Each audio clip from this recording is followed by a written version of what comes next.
Lil Durk just revealed the release conditions feds put on him, and it's hard to hear. From the outside, it looked like Lil Durk's legal nightmare was finally coming to an end.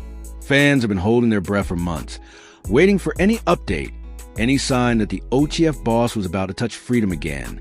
But what Durk just revealed about his potential release shocked everyone to the core. The truth is, the feds aren't letting him go easy. They've stacked up conditions so heavy that even the hardest street legend would struggle to carry them. And what makes it worse is that those conditions reportedly involve something no one ever expected to hear from Durk's name: snitching. Sources say federal prosecutors are demanding that before he walks out, Durk must give up names, big ones. We're talking about some of the most powerful figures in the game, from 50 Cent to Lil Baby, to 21 Savage and others tied to his world. It's a brutal choice, and the streets are already divided on whether he'll take it or not. Now, let's take it from the top and why this whole situation feels like a trap. Lil Durk's rise from the trenches of Chicago's South Side to the top of hip-hop wasn't just a story of talent. It was a story of survival. The man built an empire off pain, loyalty, and hustle. He saw brothers, cousins, and homies die in the streets while he turned his voice into a weapon. By the time he started moving with Drake, collaborating with industry giants, and performing on global stages, he had earned the respect of even his enemies. But the past has a way of catching up, and for Durk, it came back to the same system that's taken so many of his people, the feds. Please do not forget to like this video, share, and subscribe to this channel if you want more updates like this. Thank you. Now, let's get back into the video. The case that's been haunting him for months reportedly ties into a massive federal sweep that connected Durk to past associates in several states. According to what insiders claim, prosecutors are pushing this as more than just gun charges or gang affiliation. They're painting it as part of a network, a structure that moves money, influence, and street power.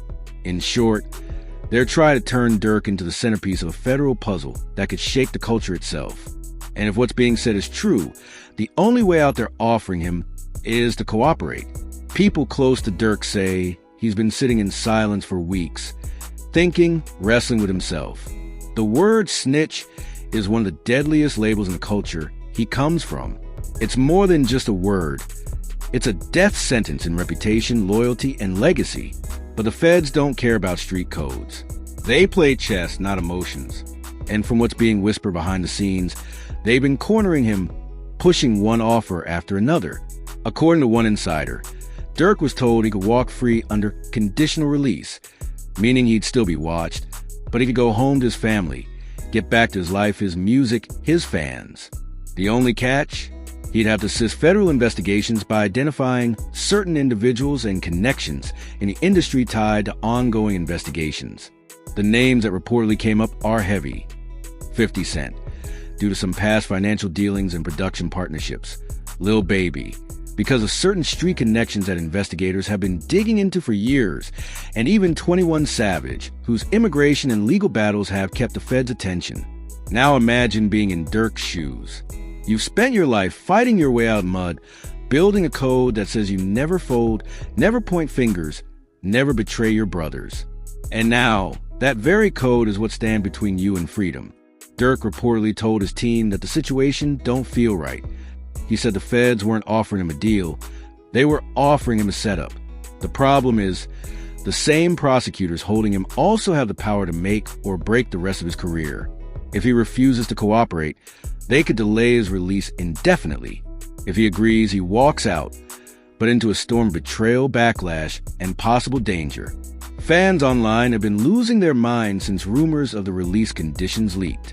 Some say Durk should hold his silence no matter what, arguing that loyalty is everything. Others are saying it's time for him to think about himself and his family. That the same streets he's loyal to won't save him when the system closes in. The pressure is unreal. Durk's label reportedly advised him to stay quiet and avoid any public statements until the legal dust settles. But the man himself couldn't hold it in anymore. In a recent phone call that allegedly got leaked online, Durk's voice sounded tired, heavy. He said, "They're trying to make me choose between my freedom and my soul." That line hit the internet like a bomb. Blogs, fans, and even other artists began dissecting every word. Was he talking about the Fed's offer? Was he considering taking it? Nobody knew for sure. But one thing was clear. The Lil Durk who once screamed the voice of the streets now finds himself battling the very system that wants to silence him. Let's rewind for a second. Before this legal storm hit, Durk was at the top of his game. He had dropped chart-topping albums, sold-out tours, and collaborations that were defining the new era of trap music. He was moving like a boss, investing in his label, helping new artists, and even expanding into film and business. But somewhere between the spotlight and the streets, his past kept whispering. The feds don't forget, and when they come, they don't miss. Reports say the investigation has been active for years. Some say they started building this case around the time Durk and the late King Von faced charges in Atlanta years ago. Even though those charges were later dropped, the feds allegedly kept the file open, connecting dots, following paper trails, listening to calls, watching movements. So when Durk's name came up again, they pounced. And this time, it wasn't just about him. It was about the entire ecosystem around him. The government believes there's a link between entertainment money and street power, and they've been trying to prove it for years. Now, they're using Durk's fame as leverage. But here's the twist. Some industry insiders think this isn't even about justice. It's about control. They believe the feds are using Durk as a pawn to dismantle relationships and alliances that have become too powerful in hip-hop. After all, 50 Cent, Lil Baby, and 21 Savage aren't just artists, they're moguls, businessmen, powerhouses. They've got reach, influence, and voices that move the culture. If the system can make one of the street's most loyal voices even consider snitching, it sends a message to everyone else. No one is untouchable. And Durk knows this. That's what's tearing him apart. Behind the scenes, people say he's been praying, talking to his mom, his kids, and even his closest surviving friends from OTF. He knows one wrong move, and it's all over, either his freedom or his respect. Some of his people allegedly told him, "We'd rather see you locked up than turned." That's how deep it runs. But think about it. Years behind bars, a young family waiting, a career that could die if momentum fades. The pressure is inhuman. The streets are cold, but the feds are colder. Meanwhile, 50 Cent reportedly hasn't said a word publicly. You know how Fifth moves. He's strategic.